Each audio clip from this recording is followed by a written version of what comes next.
Welcome, welcome everybody. My singing is still horrible, so yeah.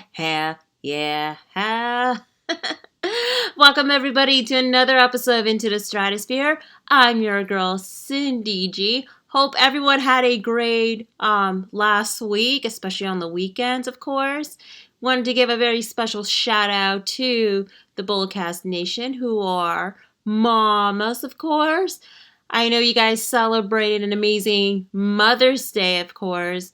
Mother's Day this year has been pretty low-key. Just, me, my sister, my mom, we just had lunch inside at home, per usual. And yeah, my mom really enjoyed the presents that, myself and my sister got her. So yeah, it was a pretty chill Mother's Day, and she's doing okay. I just wanted to let everybody know, because I know you guys already know what's going on with my mom, since the end of 2020, of course. But everybody is good and healthy. Hope everyone is doing good. So wanted to give a belated happy Mother's Day to all the Bullcast Nation's mamas, of course.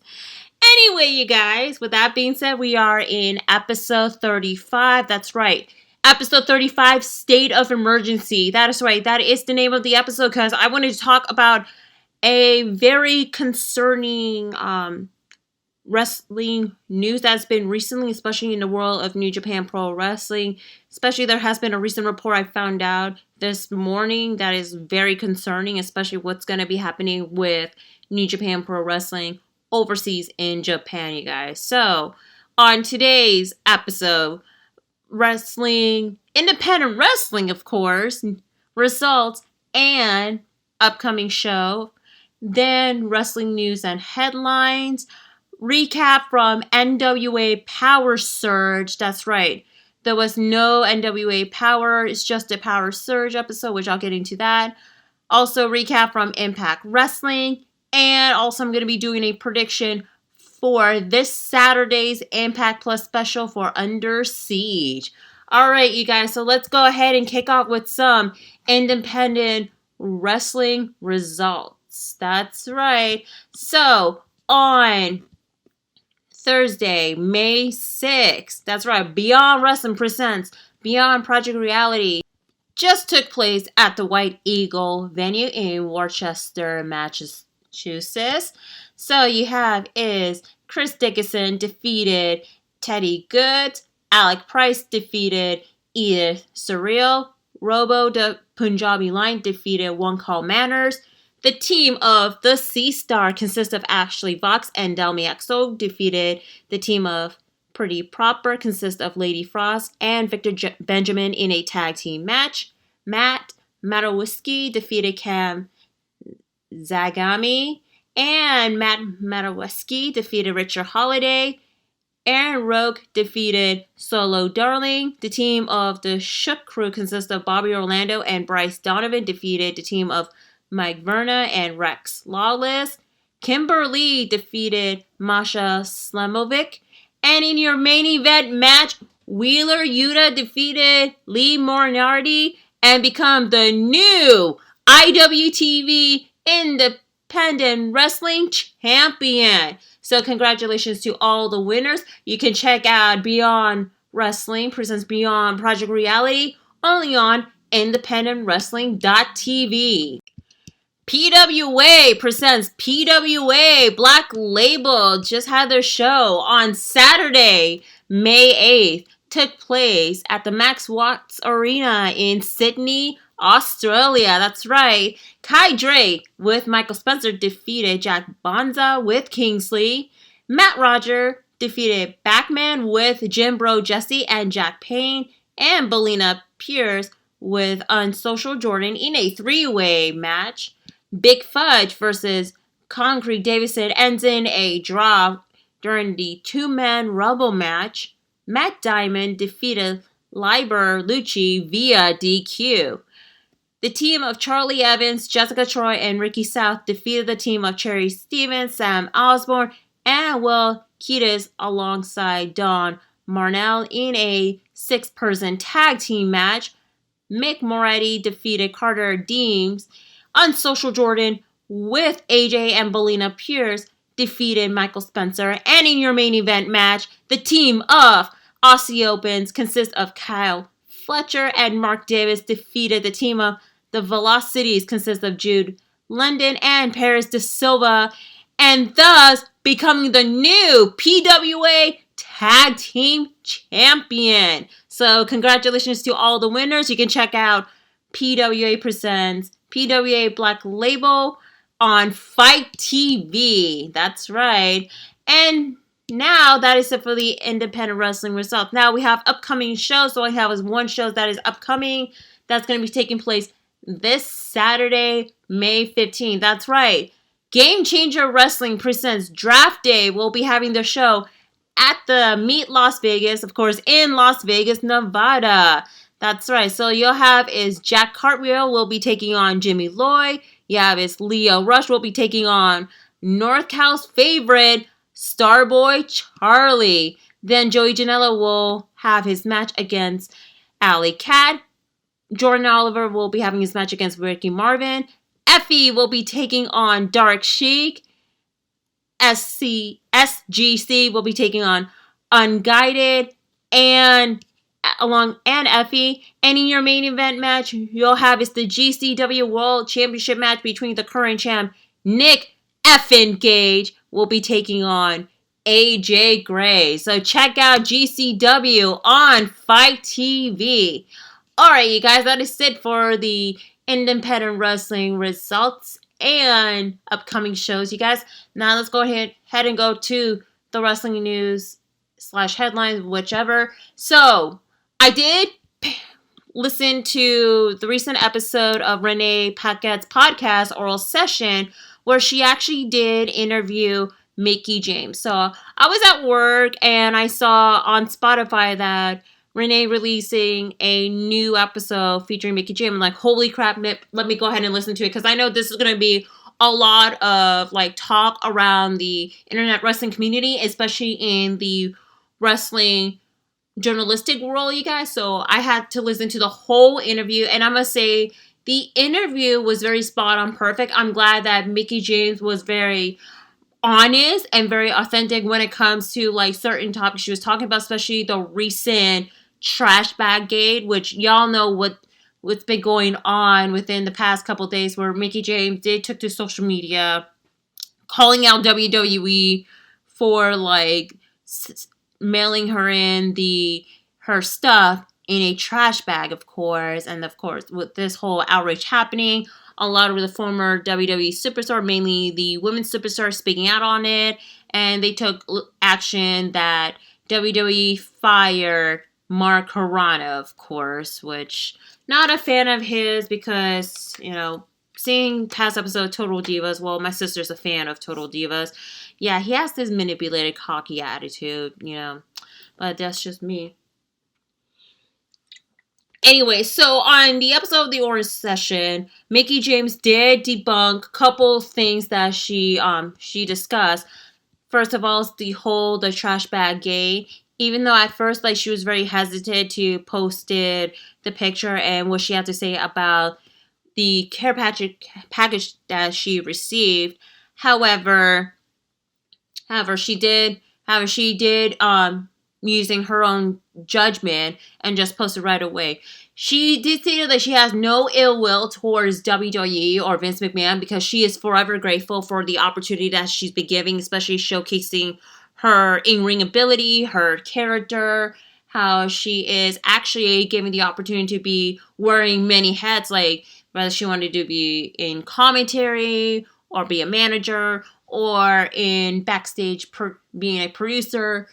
I know that she's been giving it more like opportunity behind the scenes besides just wrestling, of course. So she did debunk the rumors. However, prior to that, Renee Paquette did actually stated before I interviewed Mickie James that she also has her stuff sent via trash bag. Even though she didn't think about it, but she had a very similar experience to what Chelsea Green has been going through, which she is one of the wrestlers that actually did speak out that she has her stuff sent in via trash bag, of course. And Renee Paquette did mention that like some of her stuff in the trash bag is not hers. Like they have like makeup brands from like different WWE superstars to she has a pair of Natalia's boots, which is not hers. So it was like a lot of like miscommunication going on, and of course she didn't think that much about like any of this subliminal message being sent about the whole trash bag. She stated she didn't think of it that way too, but then when things come into light of this situation, that's where the whole uproar began. So in the interview, Mickie James did debunk it about it, and I know that they're going to be making making a lot of changes when it comes to like former stars' personal belongings and all of that like this different policy alike too. So I'm glad that Mickie James did debunk like her side of the story, because I know the internet, especially on Twitter, they go ham big time. And then afterwards, like she did also discuss about her time in WWE, and especially the topic about ageism as well, because a lot of people have been like overlooked about like stars that like hitting their peak age, like when they're in their like mid to late 30s and above, and they're not being utilized as much on TV, and just focus on is the younger stars or stars that is like big names in a pretty much a similar age, of course, too.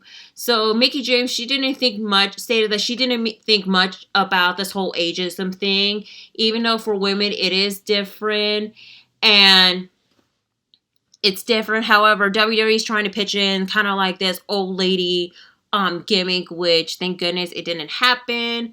However, there has been like so many things that like it wasn't even being utilized as much, especially like showcasing the different roles for like someone who is in this peak age of it too. So Mickie James says that she's been on television for 20 years or whatever that is, but she feel like that should be a good thing. And the good thing of it is that people called her a legend, of course. Legend, because like she is the 6-time WWE Women's Champion. And that's how they've been dubbed her as too, as a legend, former 6-time WWE Women's Champion, like her accolade, of course, not like what she's doing it currently too. She says she's always been grateful to like being like somewhat of a locker room leader, even though a lot of the girls come up to her, asking her advice. And also Mickie James says she's always grateful to being the manager, being on Alexa Bliss's corner when she used to be teaming up with her and whatnot too. So thinking about this whole ageism thing has been brought to light. And then the heavy-hitting topic is about her thoughts about Eva Marie's return to WWE and how much the whole like internet wrestling community, mainly on Twitter, has been uproar saying that like, oh, so you released like these stars but brought back Eva Marie. So Mickie James, she said that she did call Eva Marie, she's incredible, that she's able to step away and still remain relevant and rebrand herself and almost excel outside of WWE, and say that she's been down in NXT working and stuff. So pretty much she has been in the performance center just to train hard and all that. And saying that like she is a fan of her character song, even though her wrestling ability is not her strong point, but like her character, her promos has been her best asset as well. And she did make it clear that like saying that fans are like, you just had these budget cuts and let all these people go and then you debut someone else. They always debut new talents after WrestleMania, so it falls in line. Which definitely, I agree with what she had to say, because like, unbeknownst to everyone, they debuted new stars. Like, whether it's after the big major 4 pay-per-views. Survivor Series, it can be a hit or miss when they debut someone new. But when it comes to debut, like you have the Royal Rumble, and you thought like the people that enter in the Royal Rumble are going to be debuting afterwards, or debut after Mania, or even SummerSlam. So that I agree, because like new stars debuting after Mania and after SummerSlam, and they get their names of like, and then the budget cuts happen. I mean, normally it just happened like a month after Mania. Now it's like pretty recent lately, which is like pretty strange for along the line too. However, Mickie James did also compliment it about Eva Marie, saying that she is beautiful and stunning, and she has mad respect for her, or her and her hustle. Like, she has millions of followers and able to rebrand herself as well. So she did admire Eva Marie, and she's happy that she is back in WWE for what it is, and glad that she actually did debunk those rumors, like, from what the internet wrestling community is about, because they're pretty much ruthless too. And then, of course, Mickie James did talk about what's going to be her future when it comes to after wrestling. Also, she talked about her podcast alongside Lisa Marie Varone. You may know her as Victoria / Tara / whatever. And SoCal Val. She did talk about that, and talk about, like, while she was, like, promoting the show, WWE asked her to take down a couple of tweets, because that's part of, like, you know, the third party media or whatever the hell policy WWE does. But now she has the free rage to promote the podcasting show alongside Lisa Marie and SoCal Val. Also, she talked about that she is working on a supplement line for women, since she helped her husband Nick Aldis, like, creating the supplement line. So that's pretty much awesome that Mickie James is working hard with these ventures that is outside of wrestling. And she talked about, you know, she's been working on her new single. That's right. Her new single is going to be called Grown Ass Woman. That's right. So keep on the lookout for Mickie James's new song, her new album. She said it's going to be an all women's girl power anthem. So stay tuned, you guys. And besides, my favorite Mickie James song is actually Hardcore Country. Da-na. Okay, I'm gonna stop singing, because, you know, you guys already suffer enough with the intro of my horrible singing. But yeah. So I do enjoy listening to this interview. Like I said, Mickie James was brutally honest. She was very authentic about it. Renee Paquette, keep saying her former WWE name. Renee Paquette, she actually talked a bit about her experience as well. So I'm glad that these ladies did address everything what the whole, like, internet wrestling community is talking about, and that way that everybody can now move forward to it. So I would say very well put interview for Renee Paquette's podcast. So definitely check out Renee Paquette's podcast, Oral Sessions. It's a really good listen, so I highly check it out too. Anyway, guys, with that being said, so now let's go ahead and talk about the wrestling biggest headline, of course, concerning with New Japan Pro Wrestling. So as you guys know, that Japan is going on a state of emergency once again due to the increase of the COVID-19 virus, you guys. That's right, the pandemic. We're still in the pandemic going on, even though the numbers on certain part of the world, including the United States, is decreasing. But as you guys know, there has been a shortages of vaccine being rolled internationally, and Japan is actually one of them, you know. So I know it's very difficult, like, certain parts in the world just to get the shipment of vaccine, or how everything is working out. Like, I'm not too sure about what is the requirement to get the COVID-19 vaccine in Japan, or what kind of vaccine. Okay, because the only vaccine I know of is Pfizer, Moderna, Johnson & Johnson, and overseas they have is AstraZeneca, of course. So with the increase of the COVID-19 viruses, Japan has been declared the state of emergency, currently taking place in certain part of Japan, including Tokyo and other prefectures. So in light of this, New Japan did declare an announcement on Friday, May 7th, that they're actually going to be postponing one of the New Japan Pro Wrestling biggest event, which is the Wrestle Grand Slam that's taking place in Yokohama Stadium and at the Tokyo Dome. That was supposed to be scheduled for May 15th and May 29th. That's right. And besides that, there has been a confirmed that 2 of the New Japan Pro Wrestling wrestlers has been tested positive for COVID, of course. I know for a fact that, like, on May 4th, New Japan Pro Wrestling did announce that, like, there's some matches has been changing because some of the one wrestler was supposed to be scheduled came down with a excruciating fever, so they have to change each of the match cards. So the match card that was supposed to be happening was Kazuchika Okada and Sho versus Minoru Suzuki and Yoshinobu Kanemaru. And then you have Master Watu, Ryusuke Taguchi, Hiroshi Tenzai, Toru Yano, and Hiroshi Tanahashi versus Bullet Club, which is Dick Togo, Taishi Ishimori, Evo, Yujiro Takahashi, and Jay White. And the match that is, like, canceled is El Desperado versus Yo. So they actually modify 2 of the matches, but one of them has already been canceled, which is Yo versus El Desperado. And in light of it, of course, a day later, that's when they made the announcement that 2 wrestlers has been tested positive for COVID-19.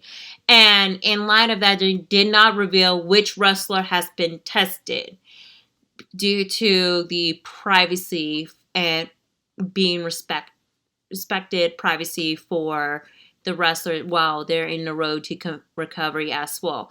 And New Japan, they actually mentioned that they've been testing each of the wrestler daily, including when they're in training. Especially, they also have to wear their mask and social distancing, everything like that, like while they're in training and all that stuff too. So yeah, you guys, it sucks major. And I know for a fact that people are, like, speculating, like, this wrestler, that wrestler. I'm not gonna name names of which wrestler tested positive for COVID because it's not confirmed and just being respectful. However, just as of this past Sunday, of course, on Mother's Day, New Japan Pro Wrestling broke the news that 7 additional wrestlers has been tested positive for COVID. That's right. This, like I said, this is really sad, and this is really, this is heartbreaking, And now New Japan Pro Wrestling is now taking a strictly implemented policy to make sure everybody is being protected and also making sure all parties have to be like cautious about it too, because I know for a fact in New Japan Pro Wrestling they have they started out with an empty arena show since last June, and then they brought back fans during the New Japan Cup 2020 finale, and then Dominion. So this is a very concerning situation, especially the fact that we still have these vaccine shortages, like all across the world, and yet you have is like this policy of like who's getting vaccinated and all. It's so mind-boggling, guys. And I must say, I feel so bad for Kevin Kelly, who flew all the way from the United States to Japan just to get ready to commentate for New Japan Pro Wrestling. Thus, now the show has been postponed completely.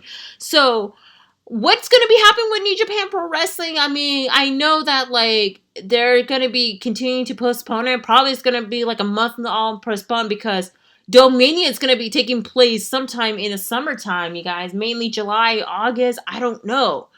And my concern is that, like, if it's going to keep going, it's like they're going to have to do the empty arena show like they normally do like when during the pandemic last year when they came back. It's very heartbreaking, you guys. So, and I know that people are going to be like looking forward to seeing the show live or watching it, like each show, like what's going to happen next, especially what's going to be happening with the titles itself too. I mean, so you have is Will Ospreay, who is the current IWGP World Heavyweight Champion. You have Jay White, who is the never openweight champion. I think you have God, the IWGP Tag Team Champion. You have is Roppongi 3K as the IWGP Junior Heavyweight Champion. Who else is a heavyweight champion?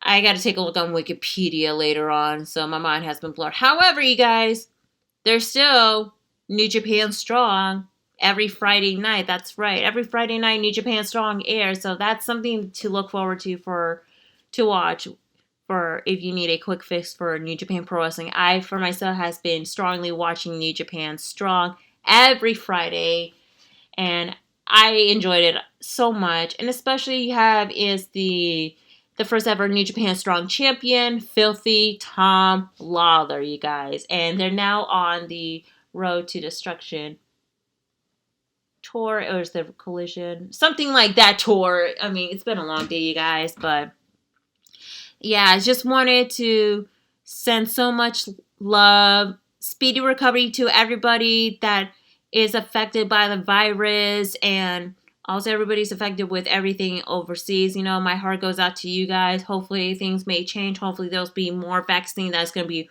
rolling in internationally, because right now it's a shortage because, you know, people wanted to get vaccinated and getting back to normal, you guys. So much love to everyone out there as well, and stay safe as always.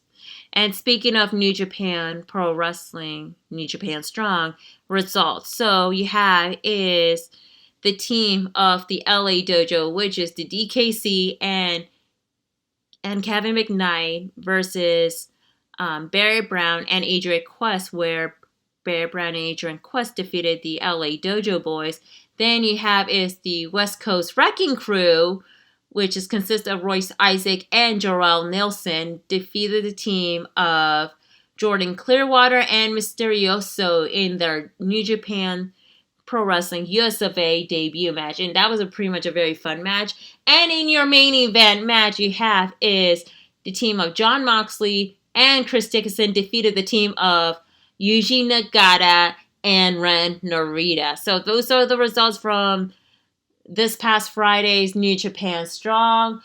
Y'all know that this Wednesday on AEW Dynamite, Jon Moxley will be defending his IWGP United States Champion against Yuji Nagata, you guys. So this is going to be exciting, and I'm definitely going to be giving a little bit of a gist of this match while I'm starting to bring back the coverage of New Japan Pro Wrestling US of A, you guys.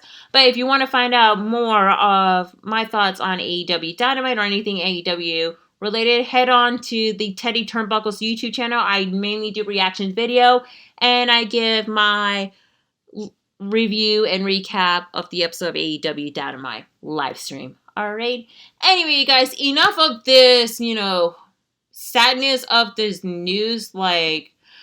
I mean, I hope things will be okay for New Japan Pro Wrestling, and especially certain promotion in Japan as well, because I know for a fact that in a couple days there's going to be a upcoming Hana Kimura Memorial show that's going to be taking place. So I'm definitely going to be watching it for sure. So yeah, you guys, I don't know what's going to be happening next, but stay tuned for updates either from myself or from Philip and Brandon. They're probably going to talk about it briefly on their upcoming show this Thursday. So stay tuned. And also, Bulletcast was there at East Bay Pro Wrestling this past weekend. So just heads up, stay tuned for an upcoming interviews or whatever. But yeah. Anyway, you guys, with that being said, let's go ahead and jump on to the recap for NWA Powerrr Surge from Tuesday, May 4th. That's right. So NWA Powerrr Surge, long story short, it's pretty much more of a talk show where pretty much it's kind of like a recap of like each of the key component matches that is like grasping into a storyline.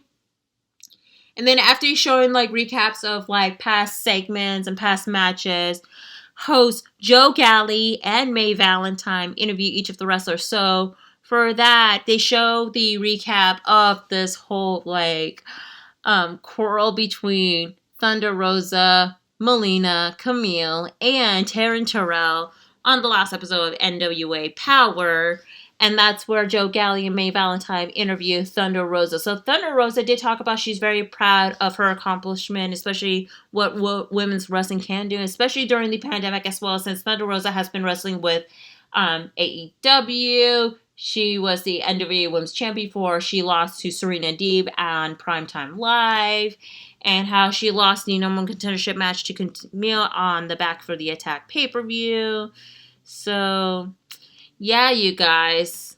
And then May Valentine, of course, she's been reading, and I mean reading Thunder Rosa very hard about if Thunder Rosa is very worried about, loss to Camille or lost the opportunity to get her goal, get back that NWA Women's Champion. And Thunder Rosa, I mean, she was very hesitant, and the fact that, like, she doesn't want to deal with the whole, like, BS answer that she said, like, she is the one she is not a coward, that Camille is a coward, and how much Camille did mess up her student, Alex Gracia, big time, and how much that Thunder Rosa is bringing more of a credibility, and the fact that, like, she wanted to bring more of the women's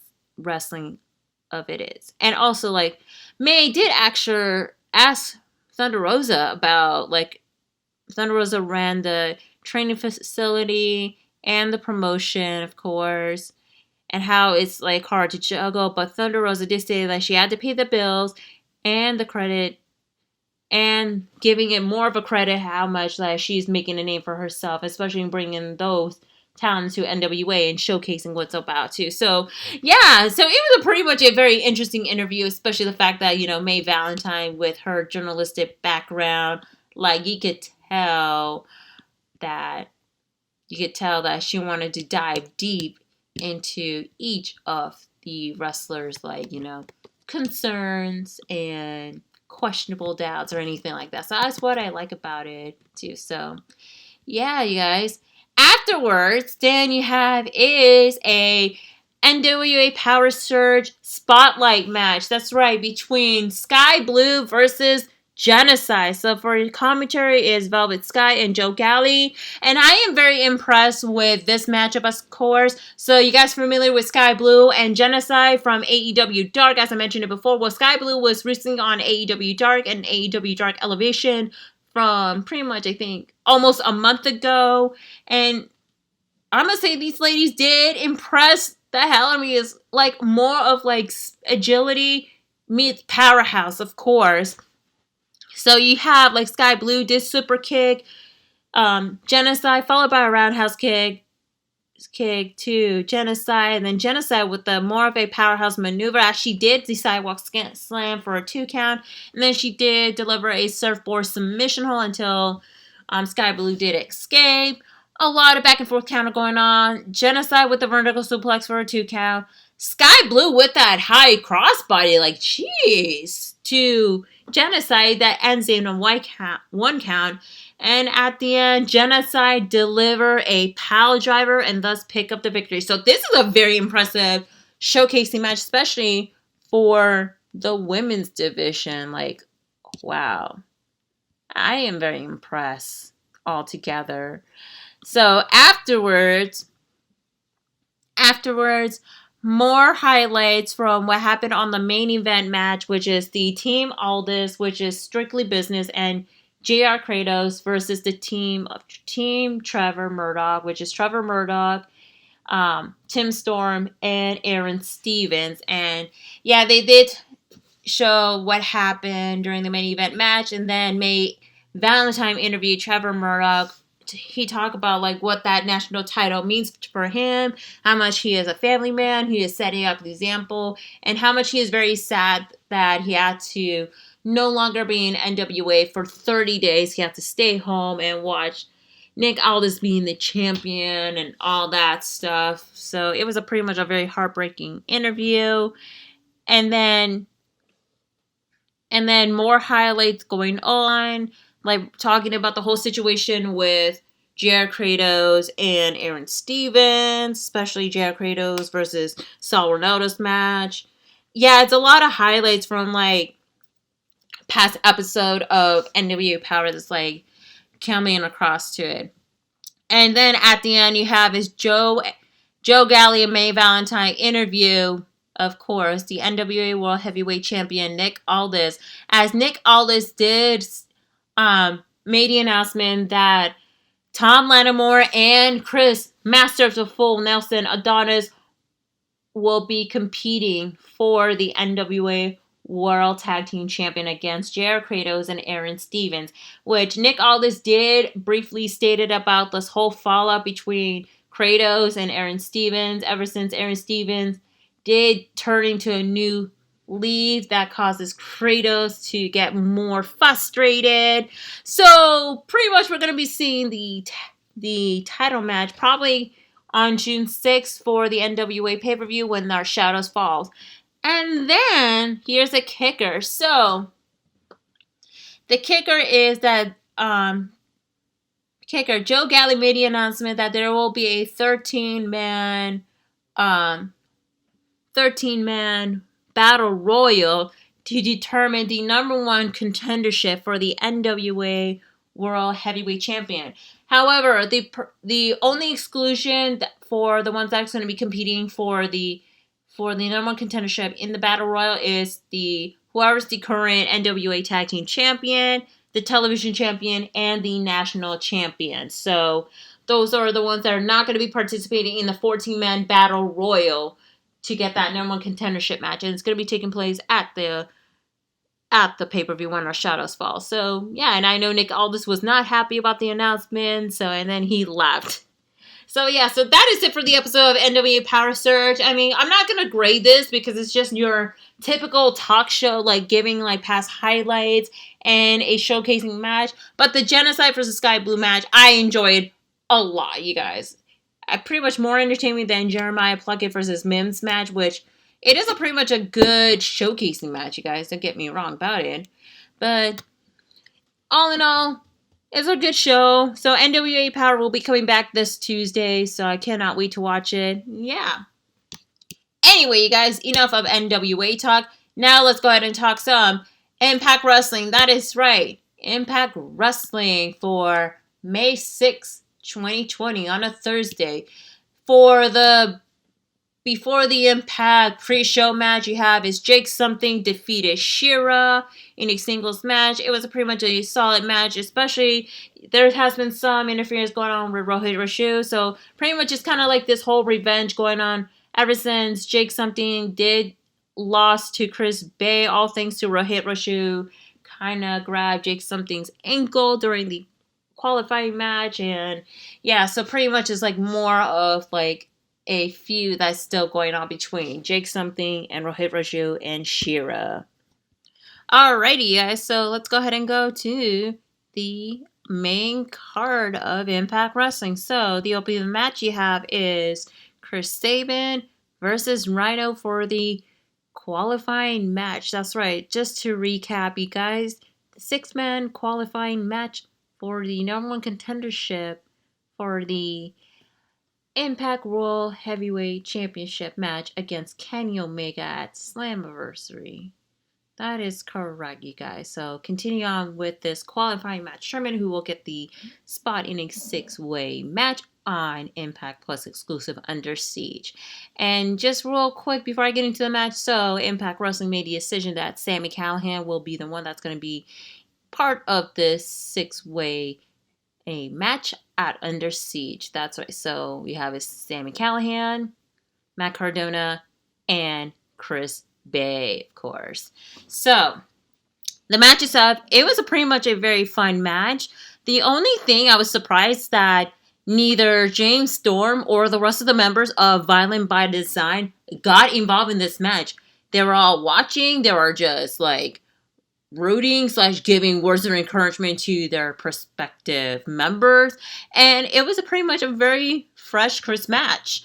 And plus, when is the last time Chris Sabin wore a trunk? Like, we haven't seen it in like years when he was like part of the Impact World championship picture.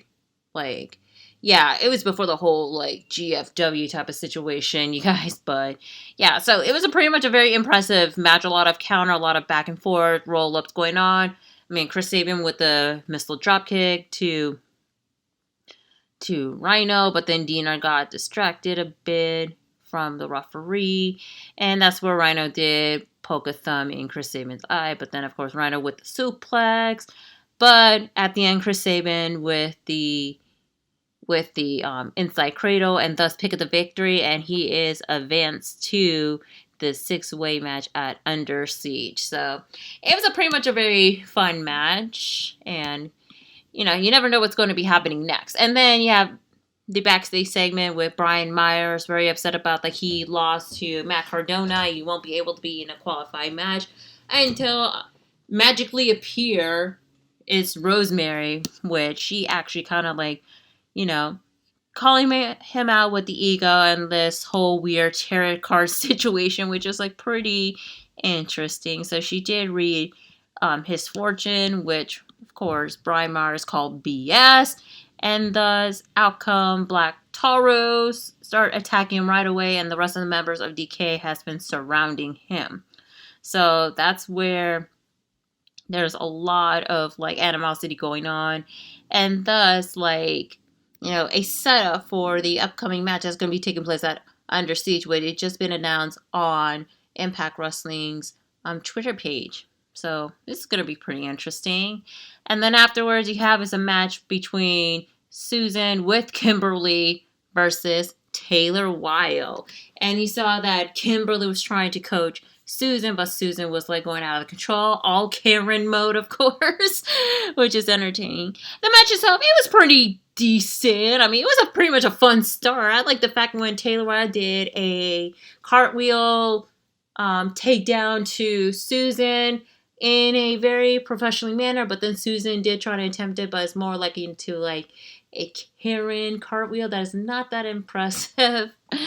But it was a lot of like counter and also like technical submission holds.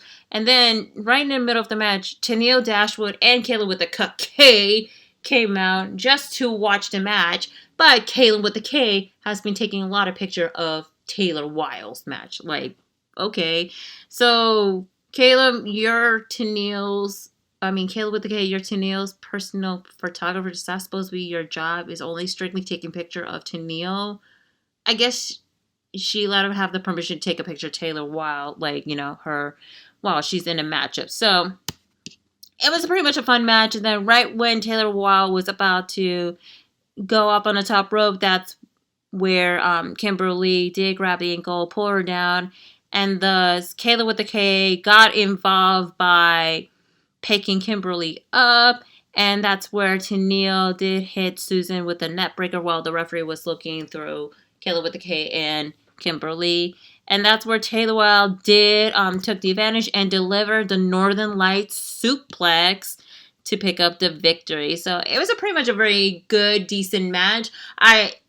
Taylor Wilde delivering the Northern Lights suplex brought me back so many memories of her past matches when she was in Impact Wrestling years ago when it used to be TNA Wrestling. So I'm glad she did use that move instead of that submission hold, which, it is a pretty good submission finisher, but I would like to see her older finisher, like what she used to, like from many years ago, and this is it. And afterwards, Taylor Wilde walked away from Tennille and Kayla with the K, and Tennille was trying to convince Taylor to be her tag team partner. They could work together, but Taylor would rather be solo.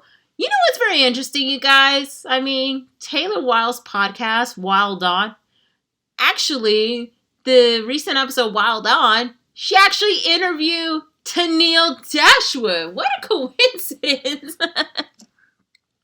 So yeah, it's going to be pretty interesting. I wonder what's next episode of the Wild On she interviewed. Probably Kayla with the K, or maybe Susan, aka Sue Young, or whichever form that Taylor Wilde can interview. But yeah, you guys, Alrighty, excuse me. It's been a long day. And then afterwards, you have GM Miller interviewing Deonna Purrazzo, talking about why Deonna Purrazzo is scared in the first place.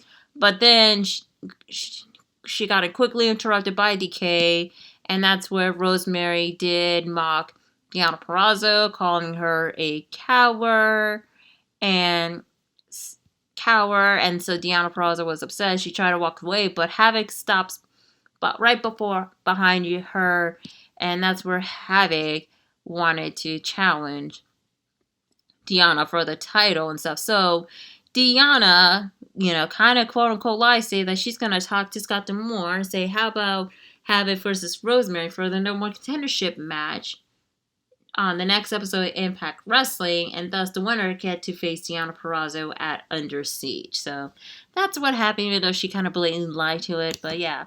And then you have this video vignette of W. Morrissey, aka Big W, talking about like he's trying to make his name for himself and how much that he is trying to bring more of a comeback. And that was a really good vignette. And then he actually called out Willie Mack. So he is challenging Willie Mack for a singles match at Under Siege. So, yep, match has been confirmed. Big W versus Willie Mack at Under Siege.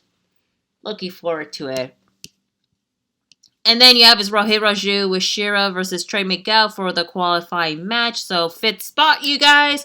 And it was a pretty much a good exhibition match. I really enjoy the whole back and forth counter. I like Trey Miguel's sunset flip to Rohit Raju for the 2 count. You have Rohit Raju trying to roll out of the ring before taking his time to get back in. And of course, a lot of strikes and tests of strength going on. It's a lot of back and forth going on. A lot of submission has been well put together.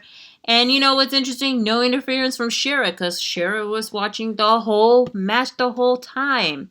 So yeah, it's pretty interesting. Even though in the opening of the match you have a little bit of interference, but not too much from the whole Chris Sabin versus Rhino's match. But yeah, anyway.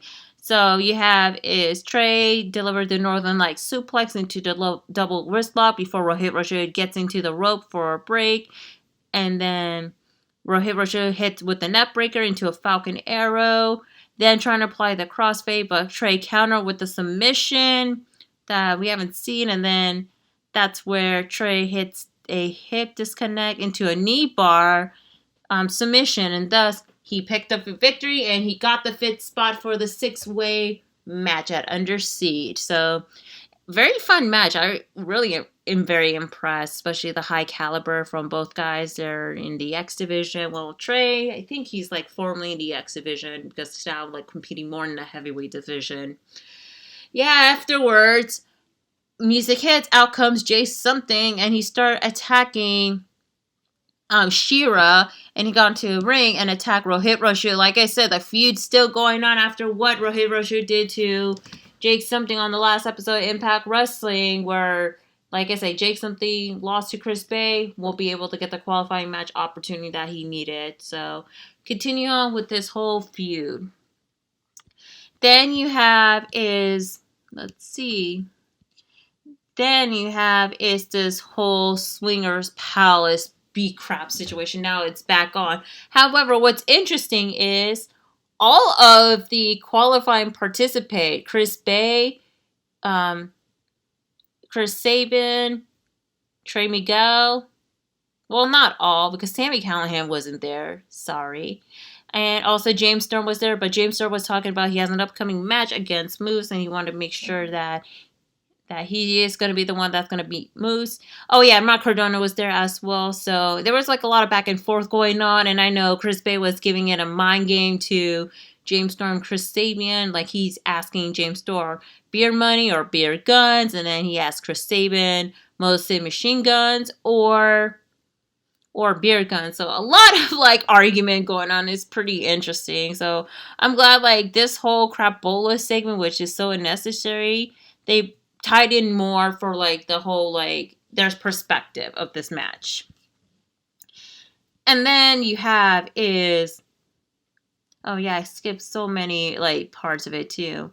So you have is so before the whole like Doc Gallows versus Juice Robinson's match, you have is the Elite 2.0. That's right, I call it the Elite 2.0. Was circling around as Don Callis did mention, that the Good Brothers need to focus on winning, especially of what happened after we were talking about what happened after like this whole main event match where of course the Elite 2.0 did attack Eddie Edwards and Sami Callihan, and Kenny Omega did mention to Doc Gallows and Carl Anderson that wins and loses does matter, and that he's gonna be their coach to make sure they gotta understand. And they all agree too. So yeah, the match itself between Doc Gallows versus Juice Robinson, it is a pretty solid matchup. I mean, a lot of like back and forth. Doc Gallows was the one that is dominating most of the match because of his test of strength. You know, like he did choke Juice Robinson in the ropes, and of course, Juice Robinson did come back, counter with the implanted DDT for a 2 count. Then Juice with the infamous jabs, of course, before he delivered the left hook. And then Juice was about to do his signature move until the Elite 2.0 got distracting Juice Robinson by Juice Robinson knocking Carl and Kenny off the apron. And that's where Doc Gallows counters and Prettier and nearly sends Juice Robinson out of the ring with the big boot. And then at the end, Doc Gallows delivered the sit-down powerbomb. The sit-down powerbomb, which is called the Sit Your Ass Down Buster. According to what D'Lo Brown saying, yeah, you're sit your ass down, Buster, and thus pick up the victory. Afterwards, Elite 2.0 attacked Finn Juice, and then out comes Eddie Edwards trying to make a save, but no fail because the Elite attacked the hell out of them, and thus standing tall. So it was pretty much a very decent match. A lot of like I said, a lot of good moveset, a lot of like counter, but mostly Doc Gallows is the one that dominated the match. So pretty much a very decent job too, and I'm glad we're seeing more of Finn Juice. And I'm going to talk about it briefly when I talk about, of course, Alphontasmo's Alphontasmo Impact Wrestling debut match. And then afterwards, you have backstage with Deonna Purrazzo, Kimberly, and Susan, where they're about to leave the studio as Giamelo trying to catch up with them, as Deonna has no updates as she's trying to leave until out comes Scott D'Amore, and he thanked Deonna Purrazzo for a very clever idea that Havoc and Rosemary will be facing each other for the number one contendership on the next episode of Impact Wrestling, and the winner gets to challenge Deonna Purrazzo for the Knockouts title at Under Siege, in which Deonna Purrazzo is not impressed. It's funny. Anyway, afterward, and then you have the debut match. So you have is VSK versus Alphontasmo. So you guys remember VSK from AEW Dark Elevation, and also he was the enhancement Thailand from AEW Dynamite, and he appeared in the AEW Casino mobile device commercial where he's the one that's standing in line. So, yeah.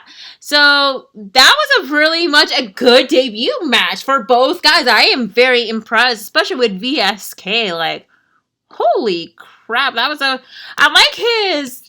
like his splash count for 2 count from VSK, and he did an amazing job, too. And then, of course, Alphontasmo delivered the trio well before stomping into his groin, and then he did the Springboard crossbody, and then VSK did hit the Yoshikoroshi for the 2 count.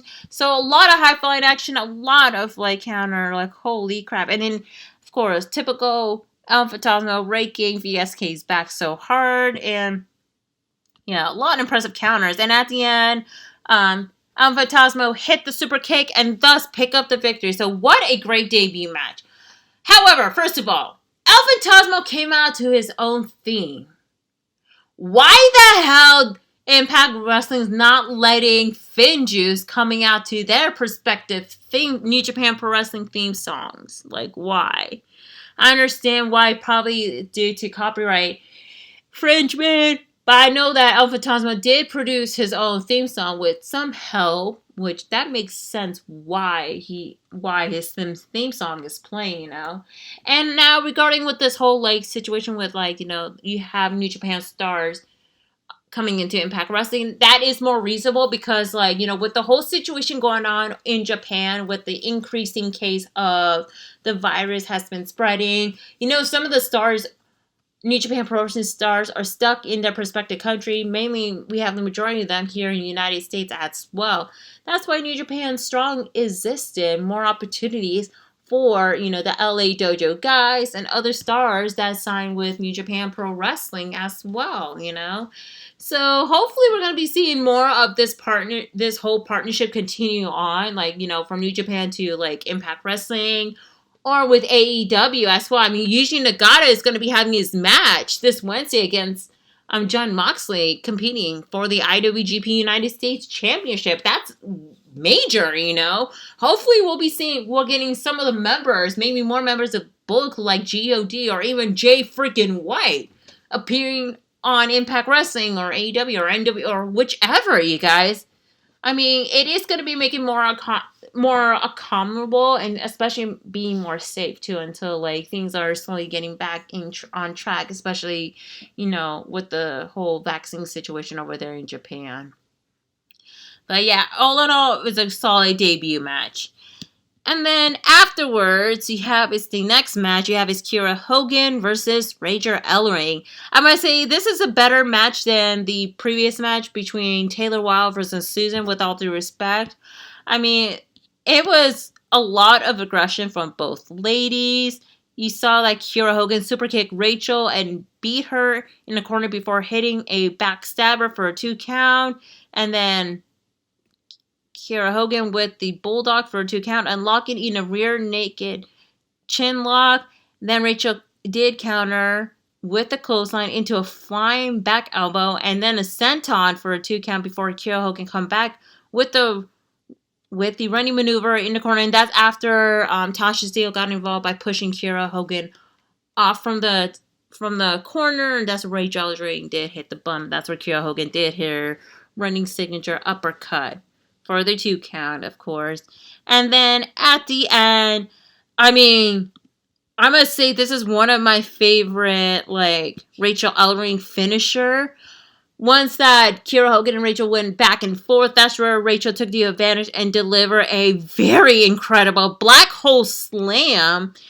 And thus, Rachel Ellering did defeat Kiera Hogan. I am so impressed with her finish. I think this is one of my new favorite finisher from her, the black hole slam to Kiera Hogan. It is beautiful. Like, the amount of time that she's spinning Kiera, like, 3 times and then slamming it on the corner and pin her. It is well executed, I must say. So, but the match is perfect. Yeah. Anyway, then you have is Don Callis running into Moose as he kind of like, manipulating him, talking about like, football talk or whatever, as Moose doesn't want to deal with Don Callis as he's trying to prepare for a match against James Storm, and he's definitely going to be looking forward to being in the qualifying match. So, yeah. And so, next week, they did announce the matches for next week. So, you have is Tasha Steele versus Jordan Grace. That's after Fire and Flava and also Jordan Grace and Rachel Ellering kind of face each other off. So, yeah. And then you have Rosemary versus Havoc for the number 1 contendership match to face Deonna Purrazzo at Under Siege. Then you have Carl Anderson versus Dave Finlay. And then you have is the X Division Scramble match, which the winner gets to face Josh Alexander at Under Siege. So you have is Rohit Raju, P.D. William, AC Romero, TJP, Ace Austin, and El Phantasmo will be competing in that match and see who is going to be the winner facing Josh Alexander. All right, and your main event match you have is James Storm versus Moose. That was a very much a well fight-off match, and it's a lot of, like, whole powerhouse maneuver. However, like, Moose was dominating this match hard to James Storm, especially outside of the ring where, like, Moose did did push James Storm through the barricade so hard, especially on his leg. Like, Jesus Christ. And then both guys got back in the ring, and that's where Moose sends James out into the apron. Well, that was beforehand. And hit a dragon screw in the rope before focusing on his knee at ringside. And then both guys back in the ring, and Moose did stomp the knee to James Storm really hard, like in a corner, like holy crap. And that's where James Storm's knee pad has been taken off right away. So Moose has been beating the holy crap out of James Storm, but James Storm did counter, and he did deliver more impressive strikes, and of course knocking Moose with his right hand. That's where James Storm did hit the fist press, and then the code breaker into a tornado DDT for a 2 count, and then he did the sunset flip, but Moose did counter with a spear the knee of James Storm. Then Moose locked in a half crab submission before James Storm did grab the rope for a rope break. And then that's where James Storm did the Eye of the Storm, followed by the last call. But of course, Moose did counter. And that was like a lot of like whole back and forth because James Storm is still hurting his leg really hard, and especially when he's trying to deliver the Eye of the Storm, but couldn't because Moose did got out and his leg is like weakened. And at the end, Moose did spear him and thus pick up the victory. And it's the 6th person that's going to be qualifying in a 6-way match at Under Siege. And afterwards, Moose grabbed the chair. He placed it around James Storm's knee and then stomped it really hard. And that's where Chris Sabin came out and checked in on James Storm as Moose did walked away. And thus, that's the end of Impact Wrestling. That's right. It is a pretty solid show. I mean, a lot of storyline developing for it. Impressive debut from Alphontasmo and VSK. Like, wow. Very blown away. And then the women's match itself, like one that is like pretty decent because I think it's like a short amount of time. And then the other one that was very impressive as hell. And then like more of like storyline from like this whole like qualifying match from like each of the contenders. That's what I like about it too. However, what's interesting is no Sami Callihan is on this episode. Oh yeah, because he's the one that got attacked by the Elite. But Eddie Edwards did appear, of course. But oh well. With that, I'm going to be giving Impact Wrestling a B. Just a solid B, I mean, it's a good show. But, we'll see what's going to be coming about on the next episode. However, you guys, just an announcement. The show normally airs on a Sunday night or a Monday, of course. So, the next episode is going to be the last episode of Impact Wrestling. And then the recap for the Impact Plus special Under Siege. So we want to continue on. So I'm going to be doing a prediction right now for the Impact Plus Under Siege. So here it is, you guys. So for the X Division match, you have Josh Alexander versus whoever's the winner of the X Division Scramble match. I'm going to go with someone that actually we're going to be seeing a rematch once again. And plus is on an Impact Plus special. I hate to see it. We're going to be seeing TJP. I mean, I know that like Rohit Roshu is continuing to feud with Jake something. Alphontasmo just debuted, and I don't see him in a title picture. Petey Williams, I doubt it, but I mean, that would be my second choice for it. Ace Austin, he already had too many rematches. Don't want to see it again, but yeah, so I'm going to go with TJP for it, and thus I'm going with Josh Alexander to retain the X Division title, because hopefully we'll be seeing Josh Alexander versus ELP at Slammiversary. Then you have Deonna Purrazzo versus Havoc or Rosemary for the Knockouts Championship match. I'm actually going to go with Havoc because Havoc is the one that actually was there the whole time, like, scaring off Deonna Purrazzo, and plus she's now solo. So I think Impact Wrestling needs to find something to do for Havoc. So Deonna Purrazzo versus Havoc would make sense, but I'm going with Deonna to retain the title. That way it will help to set up Deonna Purrazzo versus Taylor Wilde, maybe at Slammiversary. Then you have Black Taurus versus Brian Myers. I'm actually going to go with Brian Myers on this so that we can continue on to be a heel of a wrestler as he is. And then you have his Big W versus Willie Mack. I'm going with Big W on it so that we can continue on elevating his time in Impact Wrestling. And plus, he just debuted, like, not too long ago at Rebellion. So it doesn't even make sense if he's going to lose this match, but yeah. Then you have is the Impact Knockouts Tag Team Championship match between Jordan Grace and Rachel Ellering versus Fire and Flava. I'm going with Jordan and Rachel to retain the title. Then you have is the 6-man tag team match between Finn Juice and Eddie Edwards versus the Elite 2.0.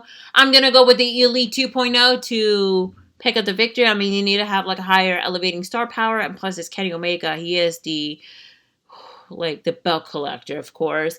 And then in your main event match is the 6-way match to determine the number 1 contendership for the Impact World Championship match. Chris Bay, Matt Cardona, Sami Callihan, Chris Sabin, Trey Miguel, and Moose.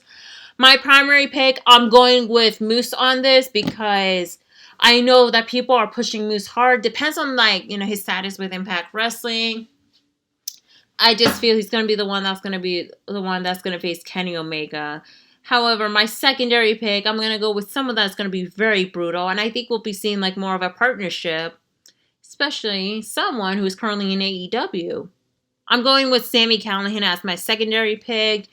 And if he's the one that's going to be challenging Kenny Omega, have him brought into AEW and maybe tagging with Jon Moxley. Because I know they used to be tag teams years ago before Jon Moxley was with WWE. So yeah, you guys. And there you have it. That's my prediction for Impact Wrestling Under Siege. So it's going to be this Saturday only on Impact Plus, but you can also watch it on Fight TV for only $9.99, y'all. With that being said, that is it for the episode of Into the Stratusphere. So if you want to send good feedbacks or comments or anything like that, well, DM me on Twitter or on Instagram at simply_C_OK. That's SIMPLY_C_OK. Or on TikTok at simply_C_OKAY, y'all. All right, and make sure to follow Teddy Turnbuckle, where I normally do the AEW shows reaction, like from AEW Dark Elevation and also AEW Diamond, as well as I do a live recap and review of episodes of AEW Dynamite. Again, that's at Teddy Turnbuckle YouTube channel. And also make sure to follow at the Bulletcast on all social media platforms, Facebook, Instagram, Twitter. And also make sure to follow at the Bulletcast on all podcasting platforms and follow us on Patreon as well. With that being said, just remember to wash your hands 20 to 30 seconds, wear your face mask or any face covering. No excuses. Practice social distancing. Get vaccinated because it will save you or everybody else's lives. But the choice is yours. And as always, remember to please be kind to one another. We're all in this together. Till then, this is Cindy G. And I'll see you guys in the next episode of Into the Stratusphere. Cheers, y'all.